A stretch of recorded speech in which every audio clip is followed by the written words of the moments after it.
Le Congo ne tombera jamais. Le président Ibrahim Traoré fait plusieurs révélations. On va aller dans l'ordre des révélations afin que rien ne nous échappe. Et je voudrais que vous êtes maintenant près de 5000 personnes au total à suivre cette émission. Je voudrais que vous m'aidiez à noter les révélations par numéro, de telle façon que nous traitions chacune des révélations comme un dossier à approfondir. C'est ainsi que nous allons passer de l'entente des propos du président Traoré à l'écoute de ses propos.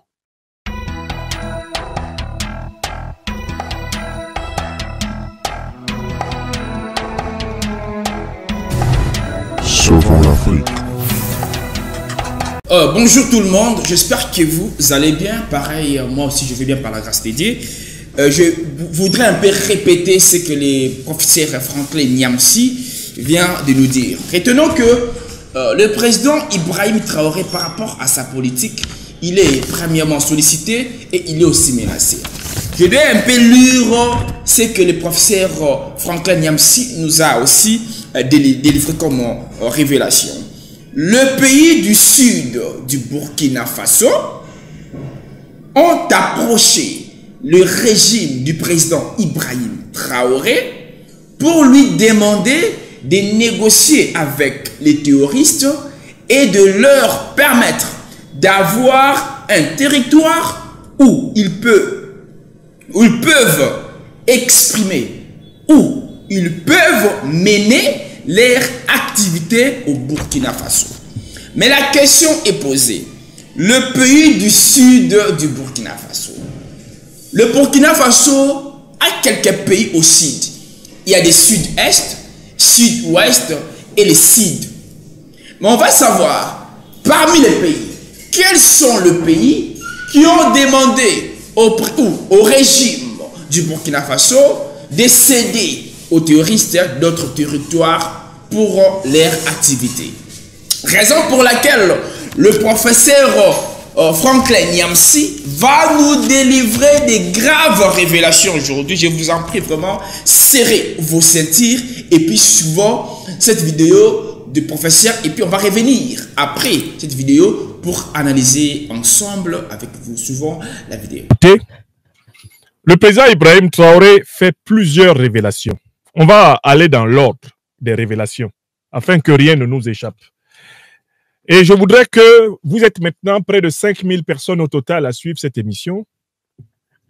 Je voudrais que vous m'aidiez à noter les révélations par numéro, de telle façon que nous traitions chacune des révélations comme un dossier à approfondir. C'est ainsi que nous allons passer de l'entente des propos du président Traoré à l'écoute de ses propos. Première révélation, il y a des pays du Sud. Les pays du Sud du Burkina Faso ont approché le régime du président Ibrahim Traoré pour lui demander de négocier avec les terroristes et de leur permettre d'avoir un territoire où ils peuvent s'exprimer, où ils peuvent mener leurs activités au Burkina Faso. Donc, première révélation, ce sont les pays du sud du Burkina Faso qui ont demandé au Burkina Faso de céder une partie de son territoire aux organisations terroristes et par conséquent de vivre avec les terroristes, de partager la souveraineté du Burkina Faso avec les terroristes. Donc on note révélation numéro 1.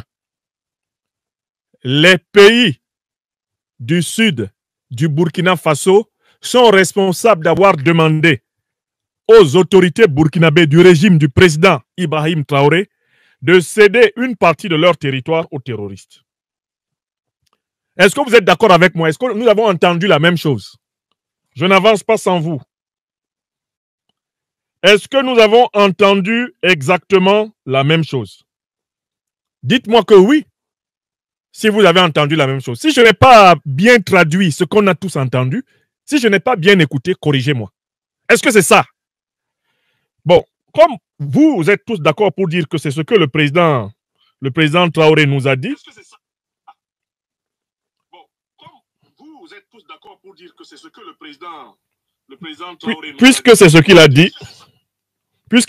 a dit, je voudrais que nous allions maintenant chercher, à propos de cette première révélation, la liste des pays qui sont au sud du Burkina Faso. Puisqu'il dit que ce sont les pays du sud, il nous a donné une indication. Nous allons savoir quels sont les pays qui sont au sud du Burkina. Quels sont les pays qui ont voulu demander au Burkina d'accepter de partager son territoire avec les terroristes. Quels sont ces pays-là? Ce n'est pas compliqué. J'ai publié une carte du Burkina Faso. Et il est facile de voir tout de suite quels sont les pays qui sont au sud du Burkina. On y va, on fait la liste. Pays au sud du Burkina Faso. Premier pays, à partir de la gauche, la Côte d'Ivoire. Qui est le président de facto de la Côte d'Ivoire actuellement? Alassane Dramane Ouattara. On écrit la liste des pays qui ont demandé au Burkina de céder son territoire en partie aux terroristes. On y va. Je dis que ce qui va libérer l'Afrique, là, c'est l'amour de la vérité. Il faut que les moutons du régime d'Alassane Dramane Ouattara en Côte d'Ivoire suivent cette conférence. Le président Traoré donne la liste des pays qui lui ont demandé de céder une partie du territoire, burkinabé aux terroristes. Ces pays sont là en bas. Vous les voyez? Vous les voyez bien? Il faut que vous voyez bien la liste. On y va. 1. La Côte d'Ivoire. Deuxième pays du sud du Burkina, le Ghana. Le Ghana. Troisième pays du sud du Burkina, le Togo. Le Ghana, c'est qui? C'est Nana Akufo-Addo. Le Togo, c'est qui? C'est Faure Gnassingbé. Le Bénin, c'est qui? Le Bénin est au sud du Burkina. C'est qui? C'est Patrice Talon. Voilà les 4 pays qui sont situés au sud du Burkina. N'est-ce pas? Donc, nous pouvons noter que la Côte d'Ivoire de Ouattara, le Ghana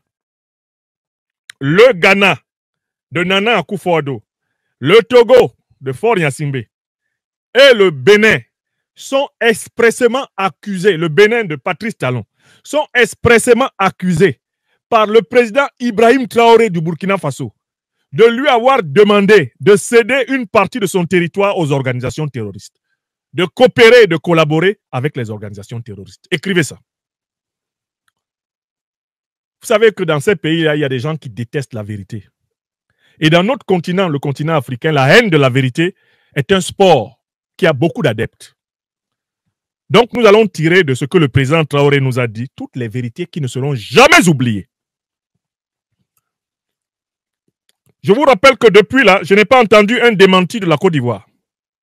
Je n'ai pas entendu un démenti du Ghana. Depuis 48 heures que le président Traoré a parlé, je n'ai pas entendu un démenti du Togo. Je n'ai pas entendu un démenti du Bénin. Donc, les 4 pays reconnaissent, car qui ne dit mot consent. Ça fait 4, n'est-ce pas? Tout le monde a entendu ça? Ça fait donc le premier point. Quand un pays supposément souverain vient demander à un autre pays souverain de céder une partie de sa souveraineté, de quoi s'agit-il? Une atteinte à la souveraineté. Un pays qui demande à un autre de céder une partie de son territoire à des organisations terroristes, c'est une atteinte à la souveraineté.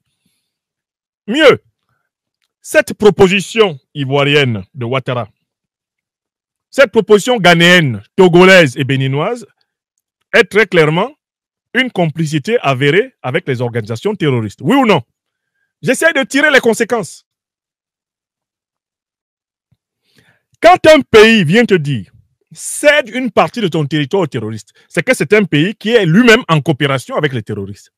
C'est un pays qui fait ami-ami avec les terroristes, n'est-ce pas? Donc, c'est un pays qui est donc complice de terrorisme. N'est-ce pas? J'espère qu'il faut qu'on écrive ça. Écrivez ça sous la vidéo. Les 4 pays du sud du Burkina Faso qui ont demandé au Burkina Faso de coopérer et de céder une partie de son territoire aux terroristes sont des pays dont les dirigeants sont complices de terrorisme.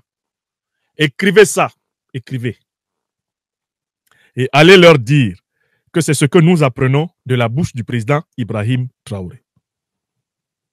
On passe à la deuxième révélation. C'est extrêmement important. Le président Traoré nous dit qui était le parrain, qui était l'organisateur de cette pression, qui était celui qui faisait l'interface avec les terroristes, qui était le principal tuteur des terroristes et celui qui organisait la pression sur le Burkina Faso. Son nom a été donné. À l'époque où Ibrahim Traoré arrive au pouvoir au Burkina, qui était celui qui le faisait? Ce n'est pas un pays du sud du Burkina Faso. À la tête de ce pays-là, c'est un pays qu'on trouve à l'ouest du Burkina Faso. C'était Mohamed Bazoum, le junteur de Niamey qui finira le 26 juillet 2023 par faire boum. N'est-ce pas? Je recommence la deuxième information et je souhaite qu'elle soit écrite.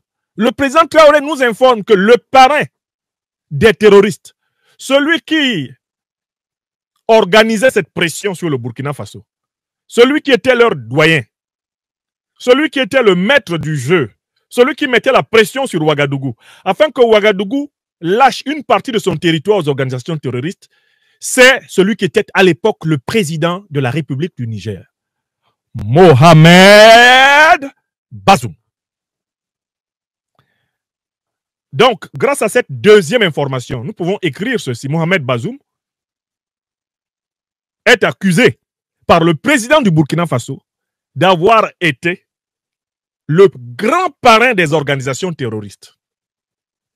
D'ailleurs, ceux qui ont de la mémoire se souviennent que Mohamed Bazoum avait dit publiquement à un moment donné que les organisations terroristes étaient plus aguerries que les armées nationales ouest-africaines. Ceux qui ont de la mémoire se souviennent que Mohamed Bazoum avait ordonné plusieurs fois la libération de terroristes au Niger et qu'il s'était permis de dire devant l'armée nigérienne que les terroristes étaient ses alliés, que certains terroristes étaient ses alliés pour justifier ces libérations. Alors même que les terroristes massacraient des dizaines, des centaines de soldats nigériens, Mohamed Bazoum se permettait de libérer les plus virulents et les plus criminels d'entre eux. Vous vous en souvenez, oui ou non?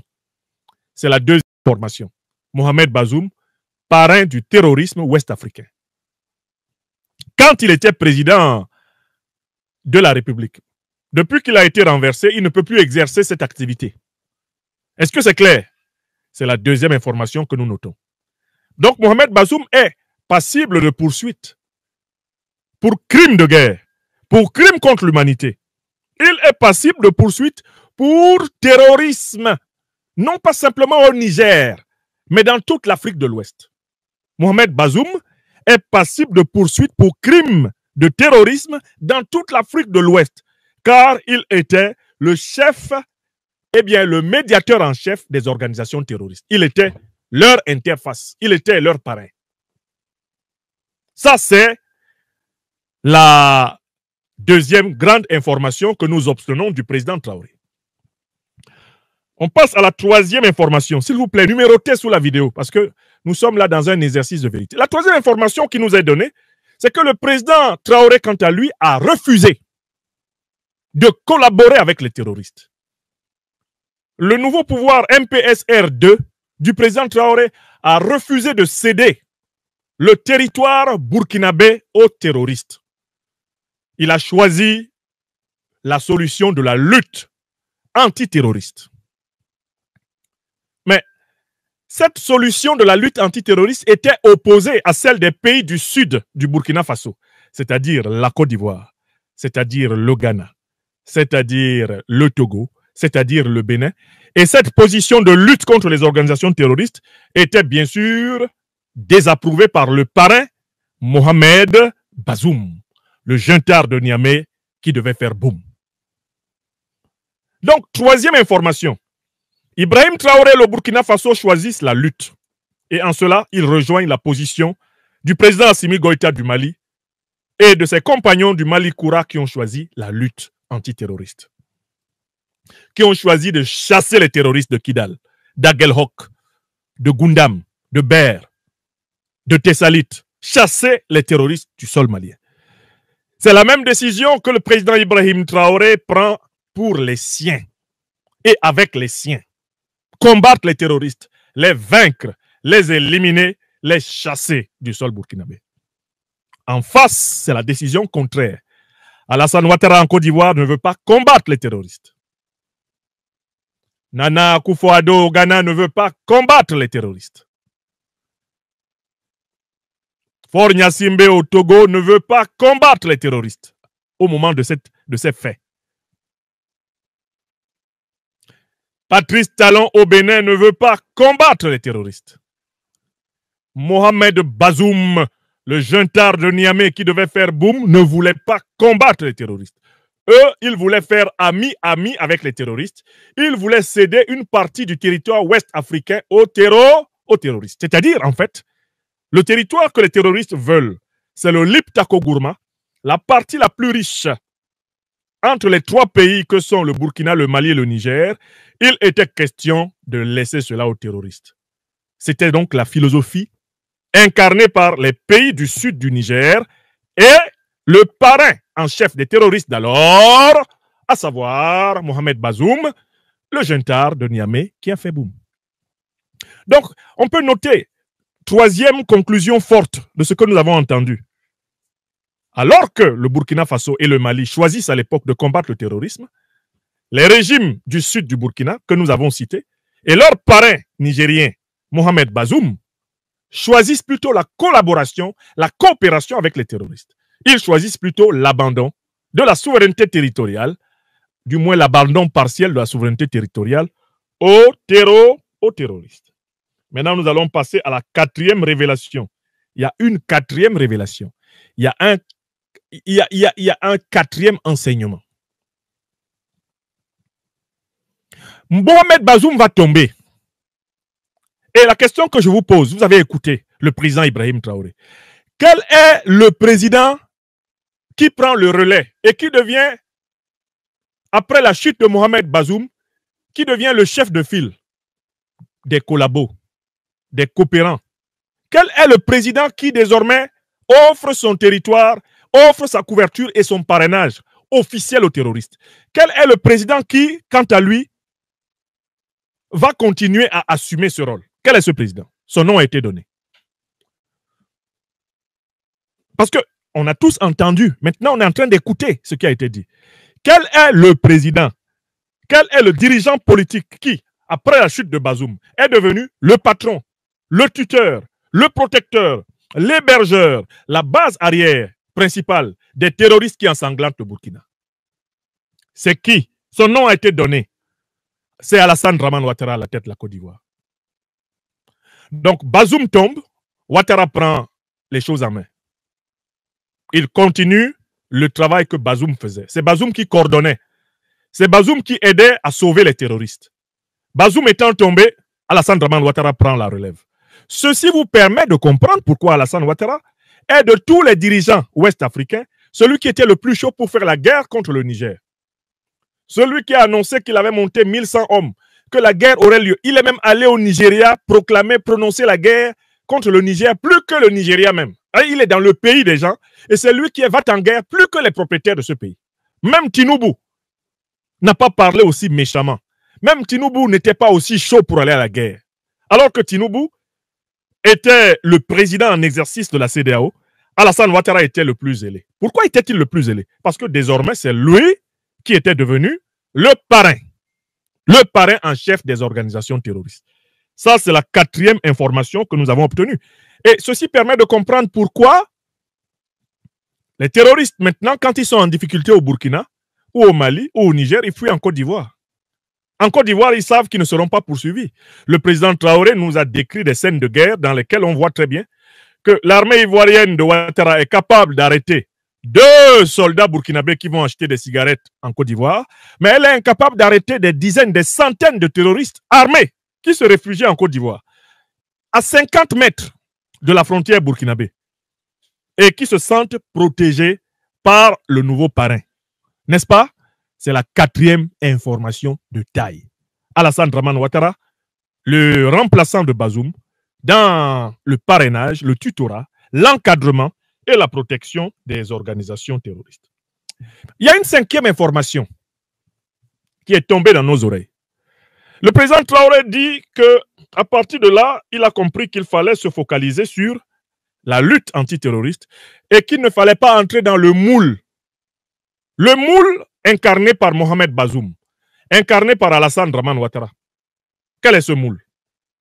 C'est le moule de la CEDEAO. Mais quel est le moule de la CEDEAO? La CEDEAO est une organisation sous contrôle du néocolonialisme français et sous contrôle de l'OTAN. Ce sont les deux puissances, les deux principales puissances qui parrainent la CEDEAO et qui la contrôlent, n'est-ce pas?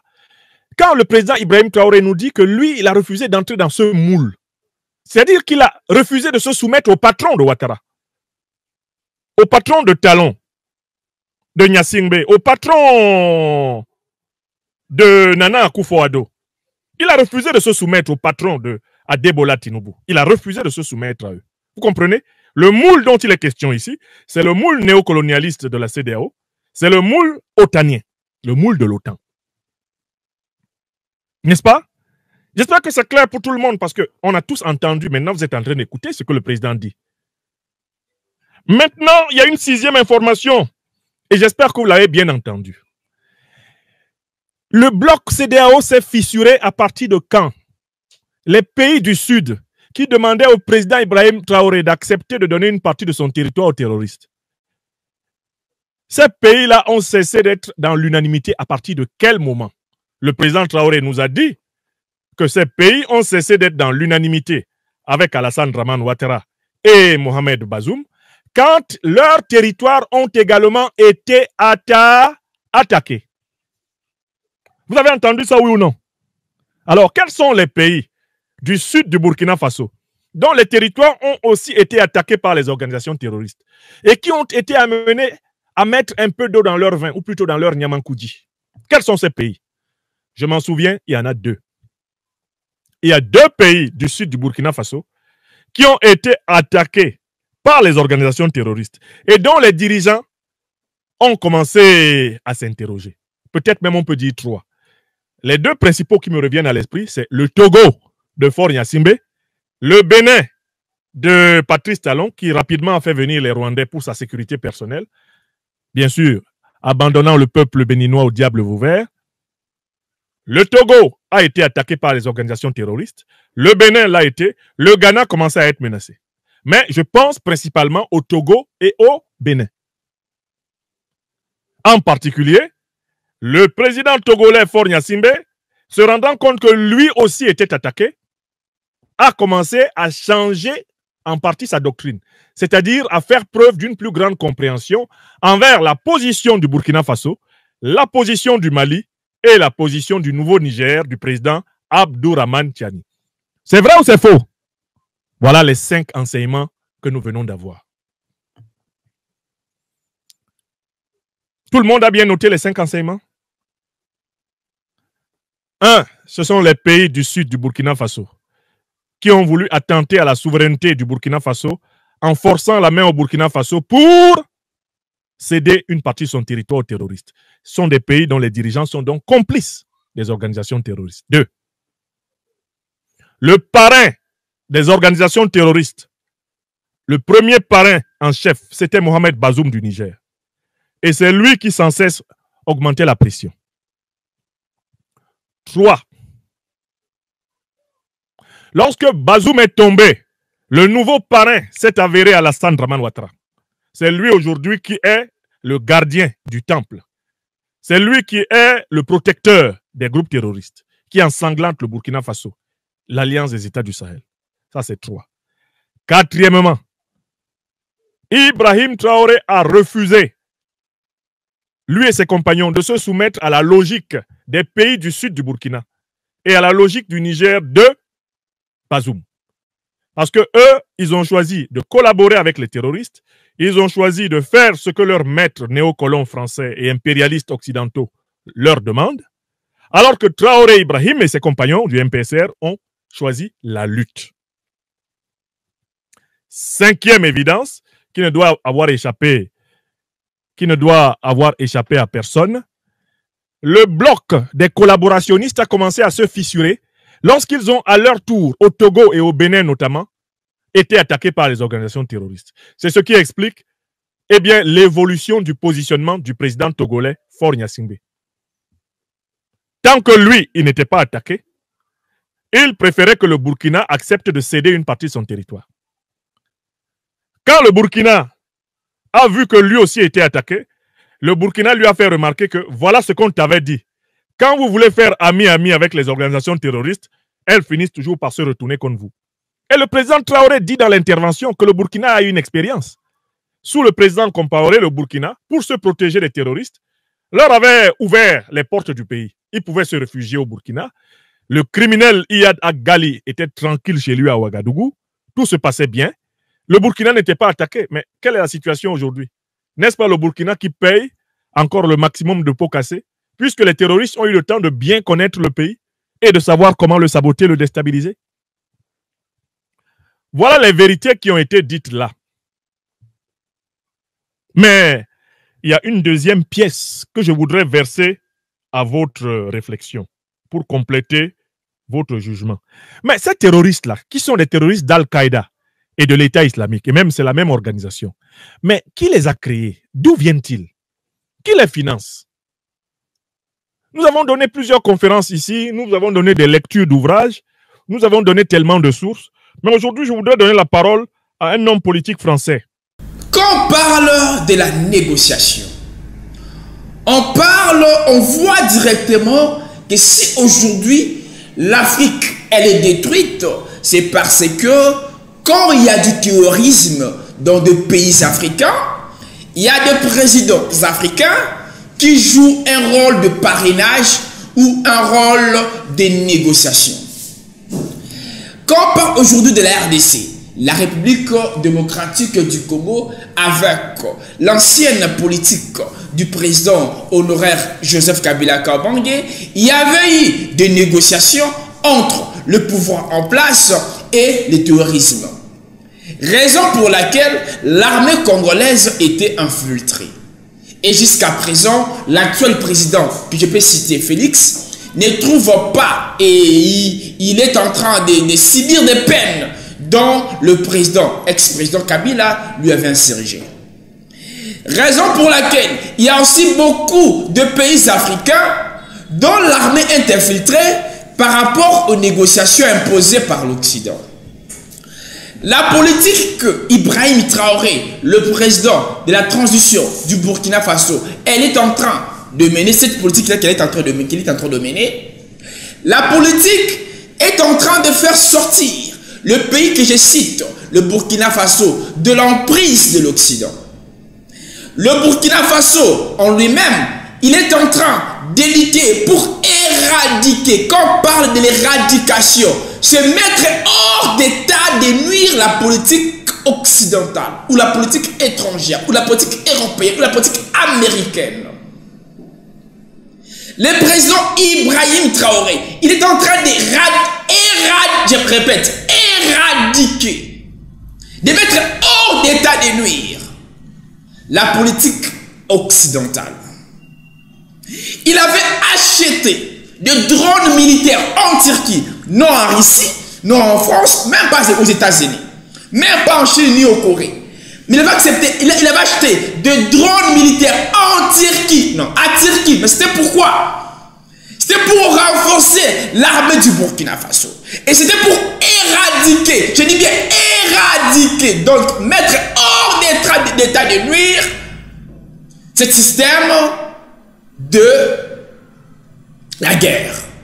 Je peux aller même plus loin. Ici, je répète, le pays du sud du Burkina Faso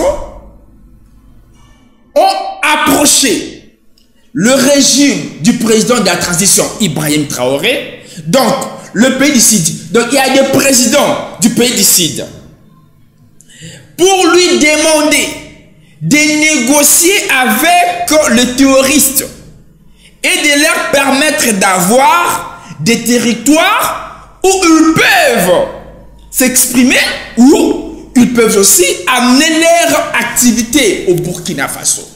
Mais moi je demanderais, je peux même aller plus loin. avec cette analyse, de dire au président Ibrahim Traoré, c'est toi qui tiens le flambeau. Donc si l'Afrique aujourd'hui, elle est en train de briller, c'est parce que vous êtes là et vous prenez des décisions pour faire sortir l'Afrique de l'emprise de l'Occident. Donc c'est les grands temps et les grands moments de rester là debout et de refuser et de continuer toujours à faire éradiquer les terrorismes et ces systèmes de terroristes. Merci pour votre réelle attention. Merci aussi à notre professeur Franklin Nyamsi pour cette révélation et pour ces analyses. Merci et bon courage. Et merci aussi à tous les Burkinabés. Merci aussi au président Ibrahim Traoré. Et je dirais aussi un grand merci à vous, nos chers internautes, pour votre réelle attention que vous m'accordez. Et je vous demanderai, si vous êtes nouveau dans notre chaîne, abonnez-vous massivement. Et n'oubliez pas d'appuyer sur la cloche des notifications pour ne pas aussi rater notre prochaine vidéo. Abonnez-vous, aimez, partagez, likez la vidéo. L'Afrique unie et indivisible. Je dis un grand merci à notre grande sœur Nathalie Yamb. Merci aussi, pourquoi pas, à notre grand frère Kemi Seba. Merci aussi au professeur Franklin Nyamsi. Merci à tous les panafricanistes.